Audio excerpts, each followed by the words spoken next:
Live from a grungy kitchen table located in Annapolis, Maryland's scenic and historic capital, it's the Maryland Crabs Podcast. With each episode, your hosts, Tim Hamilton, John Frenay, and the occasional guest will dive in and pick apart the stuff that really matters most to you. We're too lazy to actually solve any of these problems, but we can definitely stir the pot. From schools, politics, parking in the fire lane, to those horrible people who drive BMWs. And here with this week's episode, live from the kitchen table, Tim Hamilton and John Frenay. It's Maryland Crabs time. Time for Maryland Crabs, but not literally. Like it goes for some crabs, though. Hey, we're back here again. How are you? All right. You got to go to Glen Burnie tonight, don't you? I've got to cross the Severn River, which always spooks me, to be honest with you. I'm an inner suburbs kid.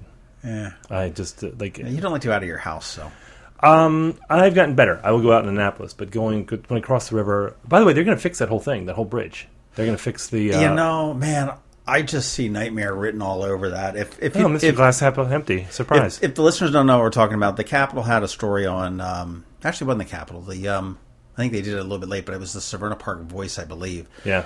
That had a story on what they're looking to do. They're doing a study, and I didn't realize, but the Severn River Bridge, which is the Route 50 bridge, the new bridge, is actually, there's a space in between it, and the center guardrail sits on top of the space, and starting in the fall for 18 months, they're looking to widen that to add an additional lane in both directions. So they're going to have to remove that center barrier, somehow fill it in to make it thing, and then narrow down the shoulders, the existing shoulders, to relieve that traffic. And the lanes, too. They can make lanes slightly narrower. Right, because that's the bottleneck going to the It's hellacious. You know what? I don't care. I think they said it's going to be done by next summer, and I don't know when they're starting it. It'll be worth it. I tell you it will. That is the biggest... I don't know why, either. And they don't know why. It's just, I can't... It's 18 months of... I imagine it's just going to be hell. Well, when I was a kid, we didn't have Easy Pass, so when we would go to towards the toll bridges, that would back up...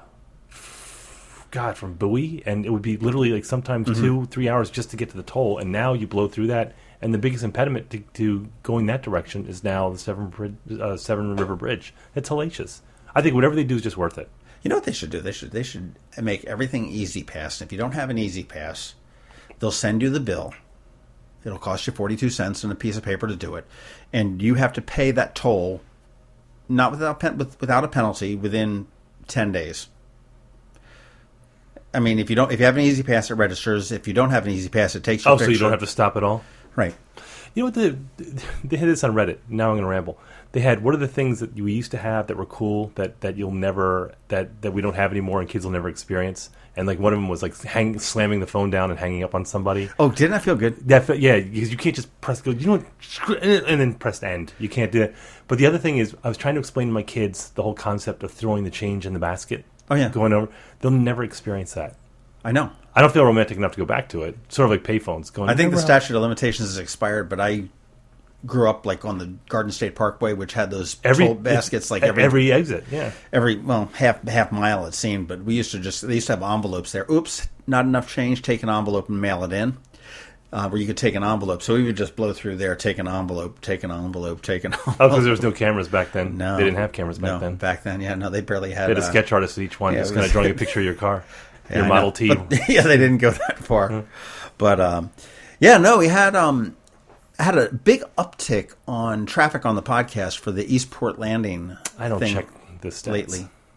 And it's heating up there. The city they canceled a hearing. They said, I got like 20 emails on that too, and I don't generally open those emails. Once I read it once, I kind of understand where you're going with it. So I saw the cancellation one, so I had no idea what that was about. But I was too lazy to ask you. Well, they canceled a hearing for it where they were doing, which sort of upset. It made the people that were opposed to it happy, and it made the people that were in favor of it upset. And they basically came through and said that the city's law office hired an outside lawyer to look at it, and they said, "Oh yeah, we made a mistake." Why do we do that? Don't we have lawyers who work for it? We do. I don't understand. That's why stupid. They do that. It is. I agree. We just don't. Apparently, we just don't trust our lawyers. That'd be like the mayor hiring another mayor to come up with a budget or something like that. The gig is up. Yeah. That's how we've been working for the last. What if Annapolis government, they were just all the counterparts were just turnkeying out their stuff to like other cities and stuff. Just, but yeah, no. So apparently they weren't. And the latest thing is now is that it may go forward. And from what I'm hearing, that as far as density goes, which is the big thing, Pete Gutwalt, who is the director of planning and zoning, is the guy that has the ultimate say so, regardless of what the Office of Law says. And I just spoke with somebody in the city a few minutes ago. I said, okay, let's just assume for a minute that the guy's on the take and he's corruptible. Oh, I am so like separating myself from you right now. And I said, that is John who's saying that's that. fine. And I said, if all of a sudden a developer came up and said to Pete, hey, I got $2 million for you here. No matter if the law office said this was the most illegal thing in the world and 100% of the population was opposed to it, and Pete Gutwalt said, yeah, it's good to go. By law, it's good to go. Huh. And they said, yeah, pretty much. It's a powerful position. And that's where it all walks back. So, I mean, they're going to probably be looking at the code and everything else. And I know right now the mayor and Alderman Arnett are in a little bit of a pissing match because... Wait. So the kibosh really isn't on it. That's what It's not. Now the city is somewhat reversed course. They basically said, they're saying that the venue of the planning commission was not the proper venue to discuss density. Why not? I don't know. We're trying to figure that out. So go listen to that episode on Eastport Landing. It was about 3 episodes ago. Get an idea of what they're looking to build there. There is a artist rendering in the post as well as the show notes. It looked good, but I will say that like the artist rendering of any development looks awesome. And then it happens. They do. I mean, that's sort of like pictures of food and menus. Since when have you seen a Big Mac that looks as good as the picture? There's a Reddit forum, expectations versus reality, where they have like the picture from the ad and then the picture of what it really looks like. It's hilarious. I'll have to check that out. It's like every fast food place where they have the Big Mac and then the picture of the ad, and they get the picture of like the smushed Big Mac that you get that's wrapped up. I've never had a Big Mac. That's funny. Or a Whopper. Hey, and to everybody you've never had a Big Mac or a Whopper? Nope. I am distancing myself from I have you. never. Okay, here we go. And I've never been to a Walmart in my life. Okay, I was my daughter, when she went to school down in North Carolina, that was like the only thing there. And I went in and I had a visceral physical reaction. And I didn't like it at all. I've never used an emoji while texting. Huh. I've never paid taxes. There's a bunch of stuff. Yeah. But you distracted me. What I was getting ready to say is to the listeners that listened to us before and actually went on to Apple Podcasts, formerly iTunes, and gave us a rating. Thank you very much. Oh, I didn't see that either. Yep. I got to start paying attention to our stuff. We did, and we had a number of people leave comments and reviews, and I certainly appreciate it. Tim doesn't appreciate it because he doesn't read it. I don't. But go back and do that. Give us a rating wherever you listen and wherever you consume your podcast. Give us a rating. Write a review if you've got the time to do it. It helps us out. It helps us move up, helps us get recognition. If you like what you're hearing. If you don't like what you're hearing, then just left swipe. Well, and I also got called out on Facebook for the Crystal Spring interview, or I'm sorry, the Village of Providence Point. So yeah, you did. It was that we pick on environmentalists, and that he said I'm full of shit. Well, he didn't say that. I was reading between the lines, though. Yeah, he did. So the point was that I was picking on the environmentalists when it came to their obstruction, or not their opposition to Village at Providence Point.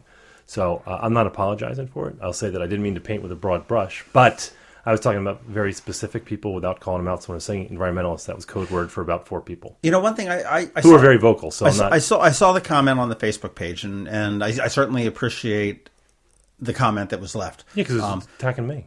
And it was, yeah. But my thing is, too, with the environmentalists, I kind of liken them a little bit to the Republicans and the Tea Party.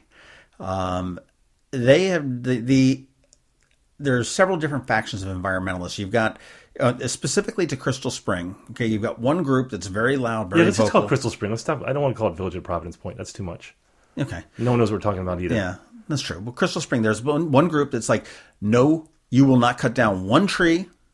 Period. And we want a moratorium on all. And you will not build anything. It will be exactly as it is right now, and nothing will change. Right. And that is their position. And they said that. We were at that meeting where they said that. Yeah, without a doubt. And they're calling us now. And what happens is that the what I would say the true environmentalists, the people that are working for the health of the bay, looking for the runoffs and whatnot, right. and I'll throw different things in there. They haven't really distanced themselves from that group. They're just riding onto their coattails because they're the ones that are making the noise. I disagree. I think that has been co-opted because we're talking about environmentalists like it's one. See, I started this thinking it was going to make people feel better, and it's not. It's going to make people angrier. But I'll say that I think there are different levels of environmentalism, and there are different goals that the group has. Some are much more specific to Annapolis. Some use it, and I mean this. Some people use it because they're opposed to development as a whole. So that is the Trojan horse. But there are people who do incredible amounts of work here locally. I mean, South River Federation is certainly one of them. South River Federation was for Crystal Springs, right? Until they weren't against it. So, and he said, "Well, it doesn't forgive it. You say you're an environmentalist. I am an environmentalist. I believe in the health of the bay, but I in this case, let me just say this: it wasn't until the Crystal Spring. And by the way, I am not a fan of the project. Let me tell you that right off the bat. Even though they've reduced the size and everything, it's just I'm not a fan of it. But I'm a realist, and it's going to probably happen. I'm not thrilled about it, but that's where we are. But that said, there's a group of about 4 very vocal people who wrap themselves in the mantle of environmentalism, who I think really left a bad taste in my mouth over this situation because they were so uncompromising and they were so unreasonable. And they were. I'm sorry, they were. You have to be able to negotiate, and you have to be able to get what you want instead of saying, no, we're not going to compromise whatsoever at all, and the only thing we're going to accept is a total moratorium. It just doesn't work that way. Well, it seems to be a standard operating procedure for any kind of development in Annapolis. Everyone else who's furious with me the way or is ticked, I'm sorry. I didn't mean to paint you with a broad brush, so... We'll try to be better. Eat your kale and leave me alone. We'll try to be better.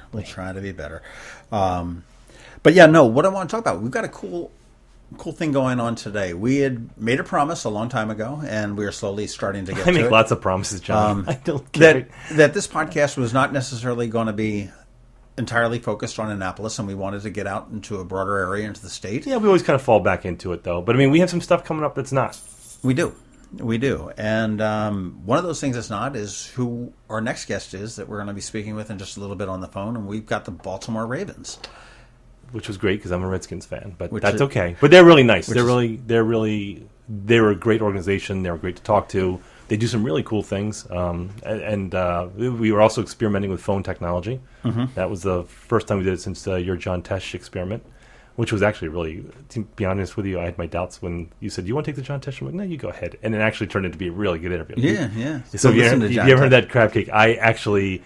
If John says, hey, did you listen to my crab cake? I'm like, yeah, it was great. And to be honest with you, I didn't listen to it. That was the one that I did listen to only because it was the first time we used the phone technology. And not only did it work, but he was actually a really cool dude. I liked him. He absolutely was. Today, and he's married to Connie Selica. Yeah, you're crushing on his wife. But today we have, from the Ravens, we're going to be talking with 3 people. We're going to be talking to Adam Riddell, who is with their outreach. He's the coordinator of marketing and football outreach. Heather Darney, who is actually fascinating, and she handles the Ravens Foundation. They do a lot. I didn't realize how much they do. As well as the community relations, and she's handles like a lot of the players' private foundation coordinations. I'm glad you ended that the way you did. What's that? Nothing. Okay. And finally, we're going to talk with Garrett Downing, who is a social media manager for the Ravens and also the digital host. He does host a podcast as well, a daily podcast during the season, and sort of recaps everything else. And we're gonna talk to them. But in the meantime, we're gonna get to them in just a moment. But make sure that you follow us wherever you need to follow us. And where can they do that? Well, they can do it on Facebook because we have a page and we have a group because that's how we roll. And you can find us on Twitter at MD Podcast, at MD Crabs Podcast. Somewhere like that. Then we have John at I in Annapolis. I'm at Tim Hamilton 47. You can find us at themarylandcrabs.com, info at themarylandcrabs.com. You can subscribe to our podcast on Google Play, on Apple. I should learn this. Apple Podcasts, Stitcher, and Alexa. iHeartRadio. Yeah, all that stuff. You can find us everywhere. Wherever. And you could probably go out your front door and scream, play the You find Maryland Crabs Podcast, and Tim will come bounding down the road with his just start blathering on iPhone like that. You can find us movie. at the ebb tide. You can. But yeah, so let's get right into it. Let's bring on the Ravens. Phoner. When it comes to diamonds, there are two things that matter: reputation and value. At Zachary's, you know our reputation. We pride ourselves on providing the best experience for every customer every day, because we wouldn't be here without you. But what you might not know is that Zachary's is the only diamond importer in Annapolis. We cut a check for $500,000 and deal directly with the De Beers site holder to bring you the best quality diamonds. That's just one step away from a mine. So by the time a diamond gets to your hands, only 2 people have touched it, not 6. I'm Steve Samaras, and at Zachary's, we've spent decades cultivating relationships around the world to ensure we can offer the best value on a diamond. But the relationships we value most are the ones we create with our customers right here in town. Zachary's, online at zacharysjewelers.com. If it's a diamond, we're a good place to start. Hey, right now we've got Adam Rudell from the Baltimore Ravens on the phone with us. How are you today, Adam? Good, John. Thanks for having me. What we wanted to do is, Ravens are obviously huge in Annapolis, huge in Maryland, huge in parts of Pennsylvania, certainly not out where the evil Steelers are, but the Ravens are coming to Annapolis as well as some other places around the state pretty soon with some youth football clinics, and we wanted to talk a little bit about that. I know we've put a bunch of stuff on Eye on Annapolis, but tell us a little bit about what you guys are bringing to Annapolis on June 12th. Yeah, absolutely, John. We have our Play Like a Raven football clinic in now our 4th year, and we caravan around our territory, whether that be in Maryland, southern PA. We've been to Delaware, but this year we have 4 locations in Maryland, beginning on Monday, June 12th at Annapolis High School. So that'll kind of kick the week off, and we'll travel to Frederick County, Maryland, Baltimore County, Maryland, and then Queen Anne County over the Bay Bridge. And that's kind of what our week looks like. But, yeah, we're super excited to kick off the tour in Annapolis this year. And what do we expect when you guys come in here? I mean, this is not – I mean, you guys have practiced here in the past. The team has come down and done practices down at Navy Marine Corps Memorial Stadium. And I know everybody's disappointed that has stopped. But so what can we expect? That was passive aggressive. Yeah, great question. While the event is centered around a youth football clinic for kids ages 5 to 15 of varying skill levels in football, it's really a community event where we'll have former Ravens players, cheerleaders, our mascot Poe, concessions, a DJ with some programming. Fans and spectators will have a chance to enter raffles to win autographed items from the current Ravens team, different inflatable bounce houses, and actually, we'll have our car stenciling promotion on site where you can get a spray chalk stencil on your car and kind of have a nice takeaway from the event. Oh, that's kind of cool. So you're really bringing the whole thing there. You've got it's an all event, and it is free to attend as far as a spectator. Correct. Yes. Good question. While the on-field clinic portion is paid, it's $50 per participant. Everything going on outside of the clinic, whether it be the inflatables or autographs and pictures with our alumni and cheerleaders, hanging out with our mascot, that is all free to the public. Okay. Now, is there an age limit on these inflatables? Like if you were an adult, will they kick you out, just hypothetically? Good question. I'm not positive, but I think as long as it's all in good fun and well-mannered, I think everybody should be able to enjoy themselves. Well-mannered. All right, that's a problem. that eliminates Tim out of that one. So.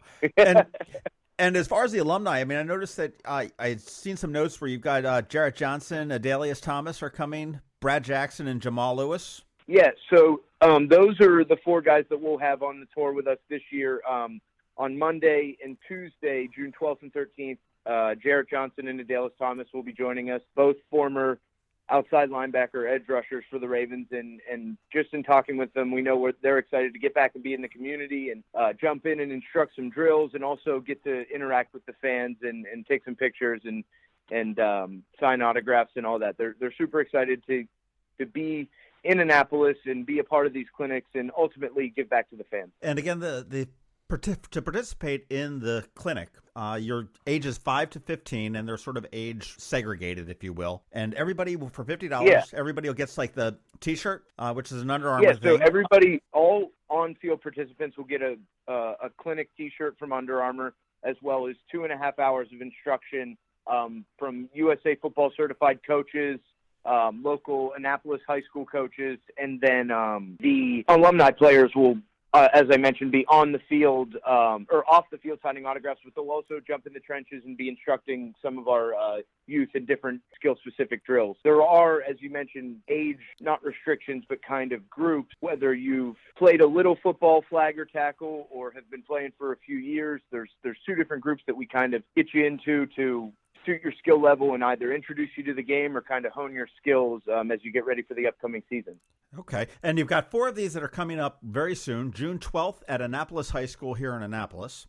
The 13th, which is at Urbana High School, and I'm going to screw the name of this town up, but Ijamsville, Maryland? You got it. You got it. Which is in Montgomery County, I believe. I thought you were making that up. I didn't know there was such a town. Yeah, there is a town named Ijamsville, unless they're messing with me. It's yeah, Adam, I thought he was screwing with me. It's southern Frederick County, right near Montgomery County, yes. Okay. Followed up Mountain Town. Yeah. Followed up by Meadowood Regional Park, which is in Lutherville, Timonium. Right in our backyard. And then you guys venture across the bridge to Queen Anne's County High School on June 15th in Centerville, Maryland. And where can people that want to participate in this, obviously if you just want to go and watch it, you can just go on those days. What are the times that these are happening? And then where can they get more information if they want to register their child to participate? Yeah, John. Obviously, spectators are free. Attendance is free for spectators and fans. But to participate in the clinics and for more information as a whole, interested fans can visit BaltimoreRavens.com/youth clinics, and that's where you'll find all the dates listed and a little more information on the different skill groups. We highlight the alumni there, and the clinics. Each clinic runs 5 to 8 p.m. on the given day, and is $50 for the on-field portion. Okay, and that is BaltimoreRavens.com/youth clinics with an S on the end of it, right? Yeah. We'll have all the links on our show notes, too, so everyone's interested.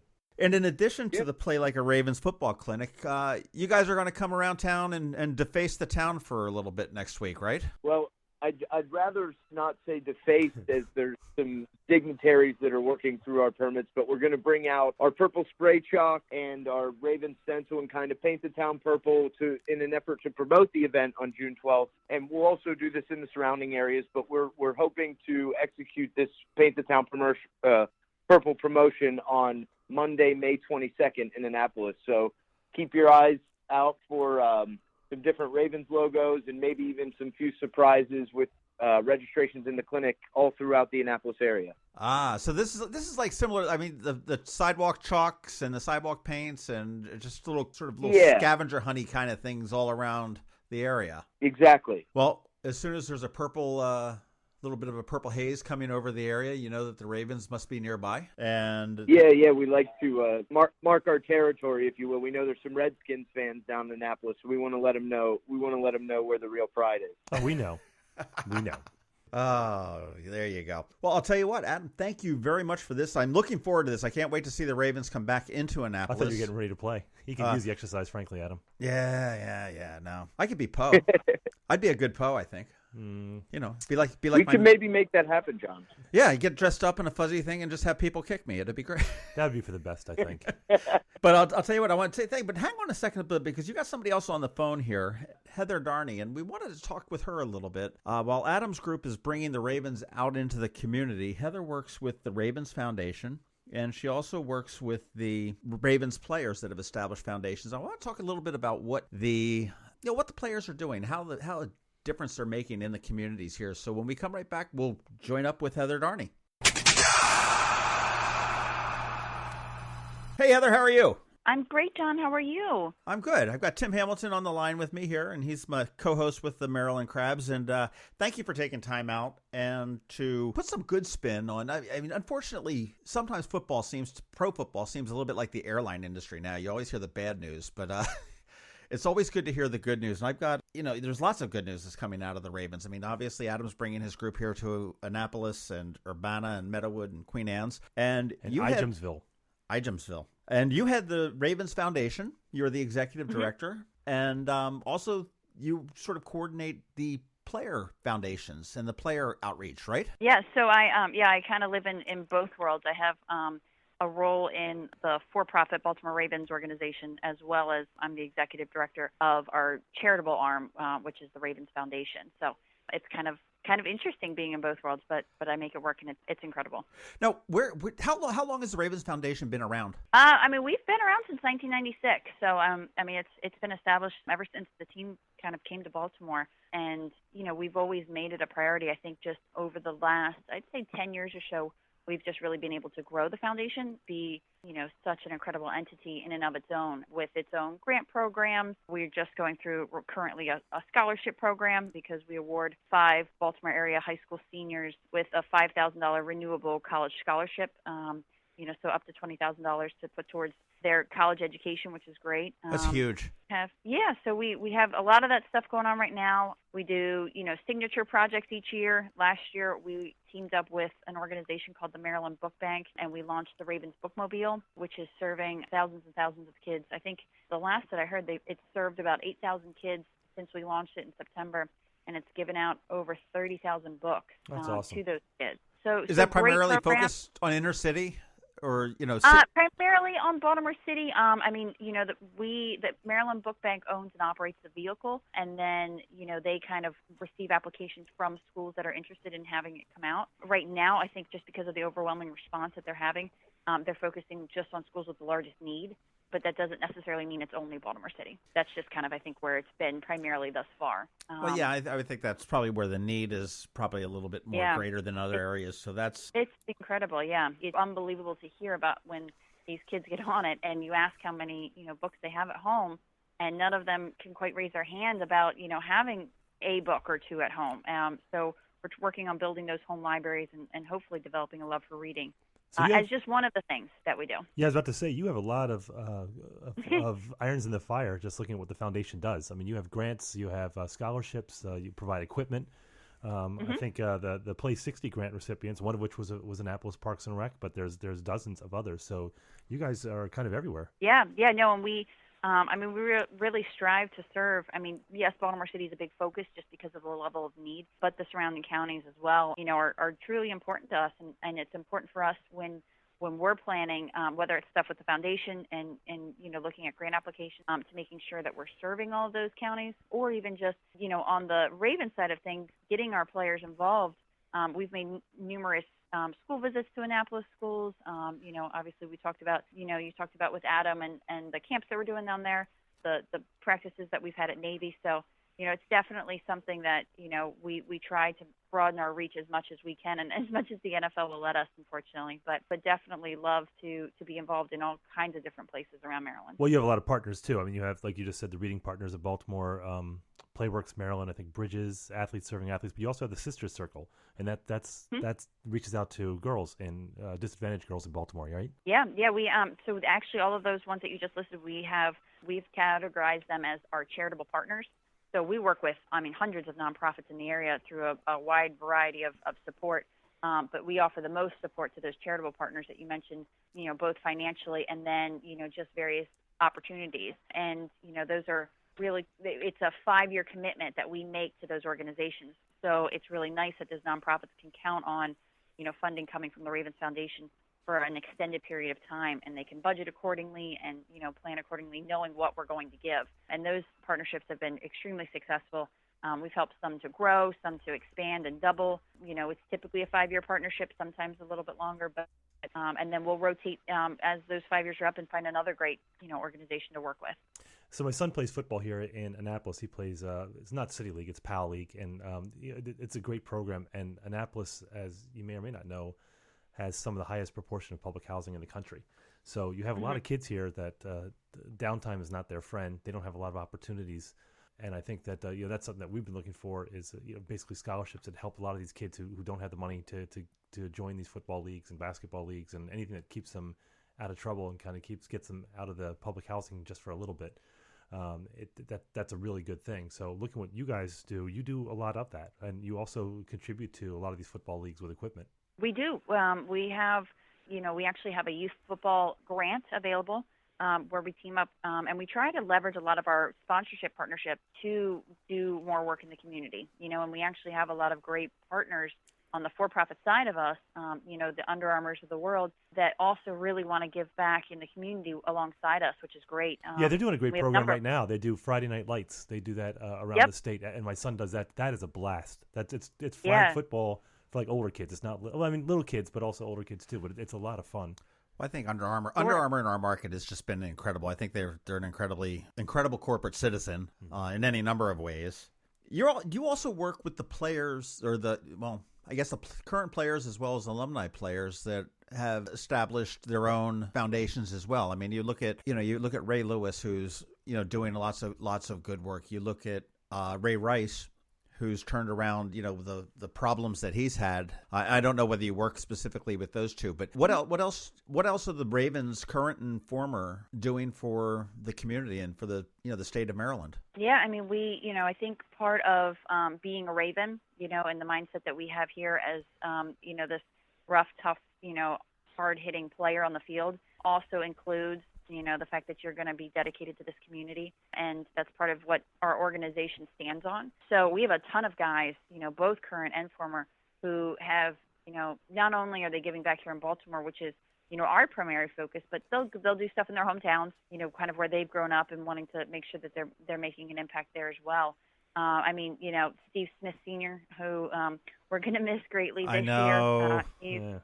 He's an incredible guy. Again, an awesome player on the field, great guy off the field. His foundation is doing incredible stuff down in Charlotte, where he's currently living, and where his family is.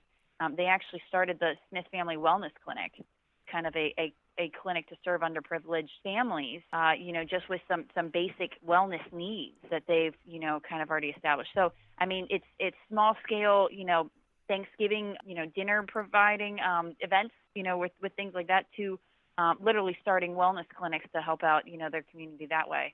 And it's incredible to see, and something that we think is extremely, extremely important. Well, how long has this charitable aspect of the NFL been around? Do you know? I mean, when did that really come into play? I mean, just growing up, I knew that they were always just very, very philanthropic in Cleveland as a family and whatnot. But growing up, I don't ever remember, the football teams being so charitable out in the, September rolled around, they got on the field, they played rough, they played hard, you hope they won, and then in February they went into the off season. Yeah, I think there's always been part of it, but I don't know. I mean, I think just kind of as the league's evolved, as the game has evolved, and the popularity has evolved, I think that more and more people then are realizing what these athletes are doing all the time, because they're under such a larger spotlight, than they were before. Before the social media days and, the television, the big TV contracts that, took us to Monday Night Football and things like that. I mean, I think there's always been that. But, guys could also, play a game and then go grab dinner somewhere and not quite even be noticed because, nobody really knew what they looked like. Whereas nowadays, I mean, they're under such a spotlight that good, bad, or indifferent, and kind of to your point at the beginning, when we started talking about how there's a lot of negativity sometimes that's being focused on. But these guys are also doing really, really great things, always. And I think they always have been, but I think it's grown more with kind of that spotlight on them. But I also think that the NFL has made it a priority to highlight this more and to, create more game activation, with military appreciation and just, having not only is it something that we've always been doing, but really kind of making this on a broadcast level to where everybody's seeing that, look at everything that we're doing for the military, just as an example. So right. I think the NFL's done a good job with that too. Right. Now, at the foundation, I mean, do you ever look for outside donations, volunteers? Or is this pretty much something handled all within the organization? I mean, it's pretty intimate. We definitely do take outside donations. I think it's, we kind of try to, we set up different various ways to get people involved in making donations. Like we have the Maryland License Plate Program, which is just kind of a small way that people can show their Ravens pride and proceeds benefit the foundation. We have a really cute little Ravens book, children's book that we launched last year with our bookmobile called Poe's Road Trip to Ravens Game Day. And so all the proceeds from that book go towards, the foundation and what we're doing to give back to schools and, programs like the bookmobile. So I think that, we have donations, but we also understand that, while we know on the back end, on the financial end, that they're two different entities, a lot of people just still think of it as the Ravens, which is great because it is what it is. We kind of get lumped under one. So it's hard for us to, say, oh, come, we want you to come to games and hopefully buy a Joe Flacco jersey Right. and make a donation while you're at it. So I think that we're really kind of cognizant of that and want to, we create great partnerships with sponsors that'll support the foundation and, just kind of make unique fundraising opportunities. So there's a lot of passive giving. There'd be a lot of passive giving, I guess. So that's kind of neat. Well, where can we find more about the Ravens Foundation? If people are interested in the book, where the bookmobile is going to be, and everything else. Yeah. No, definitely. Feel free to check out our website. The direct link is BaltimoreRavens.com/community. And it actually lists everything with our foundation as well as our community relations initiatives that we do with the Ravens and information on the bookmobile and how it's doing. We have a tracker that we try to keep updated with as best we can, but that thing is rolling. But all the information's there and definitely encourage people to check it out. I am sure there are a zillion moving parts to running a football team, I'm sure, and you've probably got a zillion and a half in your area of it. But we're on the phone with Heather Darney, who is the Director of Community Relations for the Baltimore Ravens, and that's when she's got her football helmet on. And when she's got her charitable helmet on, she is the Executive Director for the Ravens Foundation. And as she said, you can find out more at BaltimoreRavens.com/community. Hey, Heather, thank you very much for taking a little bit of time out of your day to talk with us. And Absolutely, John. Let's just say go Ravens. Well, yes, go Ravens. I am a Redskins fan. I got to be honest about we need to that. disconnect him. What's that? He told me to be quiet about Why it. didn't I know that before I got on the call? That's why I saved it to the end. It could be worse. Yeah. Hey, at least it's an NFC team. That's awesome. No, I appreciate all your time today, John. Happy to help, and definitely, thanks for helping just kind of promote the work that our guys do, because they definitely don't get enough credit as we feel passionately about, but they're doing awesome things. Absolutely, and those season tickets you promised me, they're on the way, right? That's just between us, John. I want to keep. That wasn't even a polite laugh that she had. I'll keep the day job. I'm not going to go with a comedian thing there. So, all right, Heather, thank you very much. Have a great day. Thanks, you too, John. We are now on the phone. We're just being passed around the Ravens front office here with Garrett Downing, who is the social media manager for the team, as well as a digital host. How are you, Garrett? I'm doing great. Thanks for having me on. You all ready for the season? I am. I mean, we still got a little ways to go. There's a few things we need to get into place before then. But, yeah, I mean, it kind of already feels a little bit like football. You have players back in the building. Rookies were here recently after the draft, and they had their mini camp. And so when you have players in the building, it's amazing how much just the energy level changes around here, and you can just kind of feel it. It feels like football is back. You see the guys on the field, and you see them in the weight room. And so that gets me excited, and I think everybody in this building excited for the start of football season. Well, it does. And I mean, as we talked with Adam and we talked with Heather a little bit ago, I mean, football is not a September to February sport anymore for almost any team, but certainly not for the Ravens, because you're out in the community and everything else. And we just had the draft. And how does that look? How is our season looking? I mean, I feel like it's pretty good. Here's the way I look at it. You have the Ravens invested heavily on the defensive side of the ball. I look at this defense, and I think the defense is going to be fun to watch this year. They have a ton of guys who can get fly around all over the ball. They're going to be able to cover in the back end. I think Marlon Humphrey, the first-round pick, is really going to be able to cover well on the back end. Then you're going to have these guys that can get after the quarterback. You have a second-round pick from Houston and Tyus Bowser.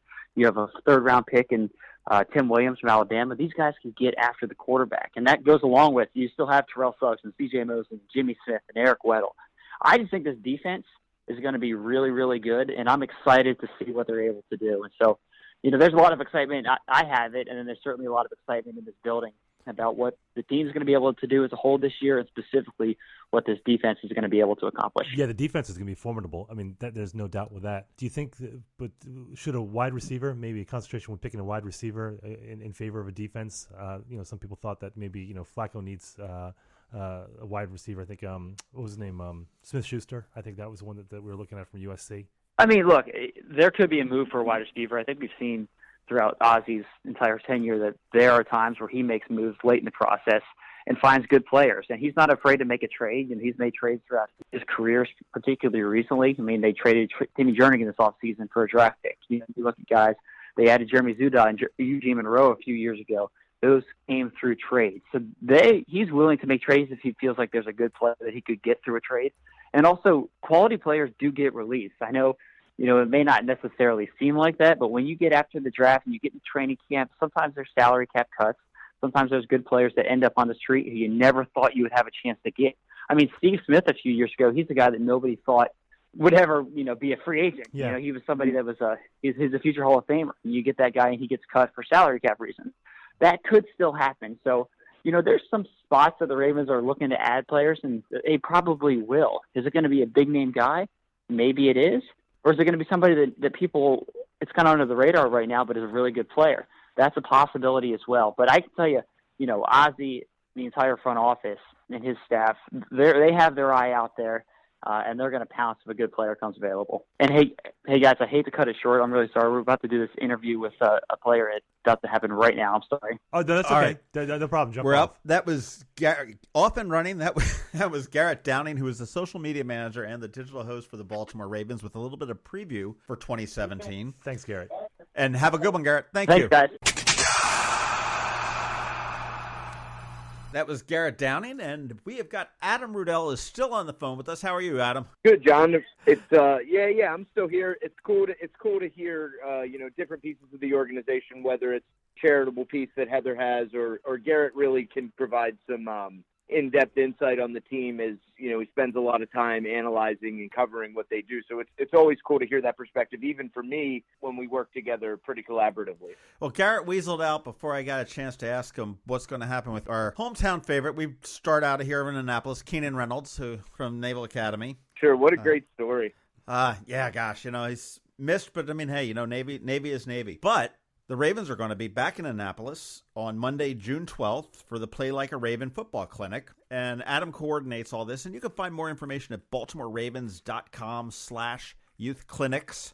And there's an S on the end of that. And if you've got a child 5 to 15 that wants to participate, it's $50. And you're on the field, you're working with coaches and players and everything else to learn your football skills, but you're bringing the road show with you. Yeah, as you alluded to, the event is centered around a youth football clinic, but we really hope for a nice community gathering and a nice marriage between the Ravens and the Annapolis community that night, with different autograph signings and, appearances by our alumni players, cheerleaders, mascot. We really like to believe that it's for all ages, whether you play football or not. And obviously, if you play football, we welcome you to jump on the field with us, work on your skills as you prep for the 2017 season. But ultimately, we're hoping just for a nice night to celebrate the Ravens in Annapolis. And then that'll kick off the week. From there, we'll take off to Urbana High School in Frederick County on Tuesday with a very similar event, just a different location. Wednesday, we'll come back down I-70 to Meadowood Regional Park in Baltimore County, and we'll wrap up the week on Thursday, June 15th at Queen Anne's County High School in Centerville, Maryland. All very similar events, but all with the goal of creating just a great night between these communities and the Ravens as we gear up for the 2017 season. And as you mentioned, John, I'm sorry, go ahead. So you're all over Maryland, except for that pesky Western Maryland, when they're probably Steelers fans, right? Yeah, truth be told, we did one in Cumberland last year. There's a big high school power out there, Fort Hill High School. They've won 4 straight state championships, and we have a good relationship with their head coach. And believe it or not, the Steeler fans out there were semi-warm to us hosting a Play Like a Raven clinic out there last year. Yeah, we're a little more centralized this year, but really looking forward to it. That sounds good. Well, you can find more information at baltimoreravens.com/youthclinics. And if you want to get more information on the Ravens Foundation and what they do, and I mean, they're doing an awful lot of good work in the community, both in Baltimore City and the surrounding areas and the whole state across there, baltimoreravens.com/community. And then I guess, didn't talk to Garrett, but I mean, he's the social media manager. So I guess if you're following the Ravens on Facebook and Twitter and whatnot, that's Garrett's group behind that. Instagram too. John is not a fan of Instagram. Yeah. So he always leaves it out. Oh, Instagram and Snapchat, yeah. I can speak to that a little more. While Garrett manages a lot of the content on there, he also hosts our daily wrap-up show, Final Drive, that kind of keeps you – it's a one-stop shop, a couple-minute clip to kind of keep you in the know of what's going on in the Ravens world, pretty much day by day, Monday through Friday. Very cool, very cool. Adam Rudell from the Baltimore Ravens, bringing the Play Like a Raven football clinics to Annapolis on June 12th. Thank you very, very much for taking some time out of your day, and actually for putting us together with Heather and Garrett, too. That was very nice of you, and I appreciate it. Yeah, we really appreciate the platform and working with you guys. it's been great, and we hope to see you in Annapolis on June 12th. Okay, make sure you get back to Heather and make sure she's got my right address for those season tickets that she promised me. See, they're laughing at me again. All righty, Adam. Thank you very much. Have a great day. Appreciate it. All right, John.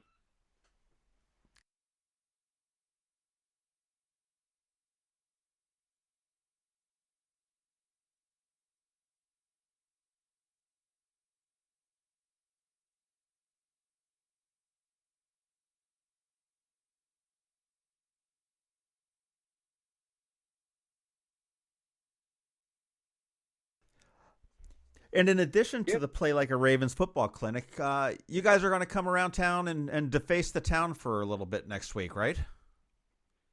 Well, I'd rather not say defaced, as there's some dignitaries that are working through our permits, but we're going to bring out our purple spray chalk and our Raven stencil and kind of paint the town purple in an effort to promote the event on June 12th.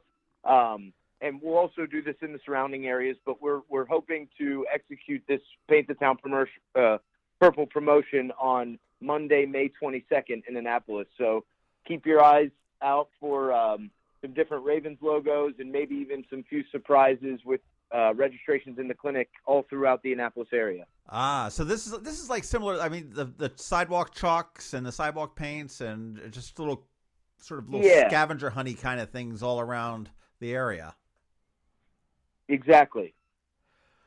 Well, as soon as there's a purple, little bit of a purple haze coming over the area, you know that the Ravens must be nearby. And yeah, we like to mark our territory, if you will. We know there's some Redskins fans down in Annapolis, so we want to let them know. We want to let them know where the real pride is. Oh, we know. We know. Oh, there you go. All righty. Again, Adam Riddell, thank you very much. Very few things in life are so precious and so irreplaceable that we all must do our part to protect them. The Chesapeake Bay is one of those things. You can do your part by contributing to the Chesapeake Bay and Endangered Species Fund. It's that little line item you'll see at the very end of your Maryland tax return. Any amount you give makes a difference, and it's tax deductible. I'm Peter Francho, Maryland Comptroller. Our bay and rivers thank you. Learn more about the Chesapeake Bay Trust at cbtrust.org. And we're back. Hey, that was great to talk to those guys and really get an insight to the Ravens. We're going to actually be coming back with the Ravens a little bit closer to the season and see if we can weasel our way into the organization, talk to some players and maybe some coaches and management, front office staff. We'll see what we can do. And I'm going to hit them up for some of those grants for some of the football. My kid plays PAL football. And by the way, that's a great organization here in town. If you're looking for a football organization for your kid, PAL football is really amazing. They play down at PAL Park at the end of Forest Drive. It starts on July 25th, I believe, around there. So it's really cool. So I'm going to hit them up and see if they can give us some equipment. Very cool. But look for the Ravens to be painting the town purple in a couple days. They're going to be putting all sorts of things around there. They're going to have some hidden sort of scavenger hunty kind of things going on. So if you see some purple stencils on the sidewalks, I know they did that last time they were in the Super Bowl. All around the courthouse and the State House and everything else was painted with purple Ravens, with the R and everything else was there. But the clinic, the Play Like a Raven clinic that's coming up, sounds phenomenal. I'm definitely going to be out there. I'm taking my kid to get some pictures and whatnot there. I'm a little bit too old to play. I'm beyond that 5 to 15 range for the football clinic. To get you can bring your grandson or something. Huh? Nothing. Yeah. There you go. But yeah, no. So that looks really neat. But what I was really surprised at is how involved the Ravens are as an organization in the community. I mean, I know that they play the games and they have their caravans and they drum up support for the team and everything else. But how philanthropic they really are, as far as what Heather was talking about, the bookmobile, that everything that they're doing for the city of Baltimore, the youth, and the outreach that they're doing in other areas. And I think the book that they've written, that when you buy it, a part of that goes to help offset and to run the programs and everything else. I think it's pretty impressive when you see any organization, but certainly one as large as the Ravens that probably doesn't need to. And I know that she said that the NFL sort of dictates some of that. Well, they had to. I mean, let's be honest. I mean, I'm a big football fan. I'm a big NFL fan. But I think, they had some really bad press there and for a while. And what NFL team do you like? Skins. The Redskins, or I guess the Washington team. It's the Redskins. I'm sorry, they are. But we had season tickets when I was a kid, growing up in the 70s and 80s, and we would go over to RFK because that's where it was. And that was only like 65,000 people, and that place would just rock. Right. And then they moved it over to FedEx Field back in the mid 90s, early 90s, and we were like 4 sections back, and it was just horrible. So my father let the tickets lapse. But we used to go up to see the Colts in the if the Redskins weren't around, because we could pick up tickets there pretty easily. Just go, so not often, but we'd go up there. Right. Well, it's actually, but I mean, I think you've got the bad news. I mean, you hear about the Ray Rices, you hear about the Ray Lewis in Atlanta, you hear about. Well, the problem is if you look at the size of the NFL, I mean, statistically, you're going to have that. I mean, I'm not making excuses for it. I mean, it's abhorrent and everything, but I will just say that how many players do you have in the NFL? You got 36 it's 30. So you're talking about like something like 3,000, 4,000 players, something like that. And if you look at the percentage, that's just. Again, I'm not making excuses, but it does happen. You could say that it's scandalous. And you've got fame, notoriety, and money, and everything else that has a tendency to corrupt to a degree. And again, not an excuse, but I think they're doing a lot of good in the community. I think they've the players have done it. Ray Rice has come back with his his elevator video with beating his wife, and he's got a wonderful foundation to. Work against domestic abuse. Well, I mean, he kind of owes that. You've got Ray Lewis, who Ray Lewis was one of the most influential calming factors coming out of the Baltimore riots. Yeah. I mean, I remember the video that he threw out there. It was like, "Come on, people, we're better than that," and it was just wonderful. So, and I mean, Ray Lewis had no skin in the game. I mean, he's just a citizen that lives outside of the city, I believe. I don't think he actually lives in the city, but he's got his heart there. And whether he's got his issues from Atlanta or not, I don't know. But he's found. I don't know whether he was found not guilty or just not charged. I can't remember what it was, but I just think it's pretty wonderful there on what the Ravens and the NFL.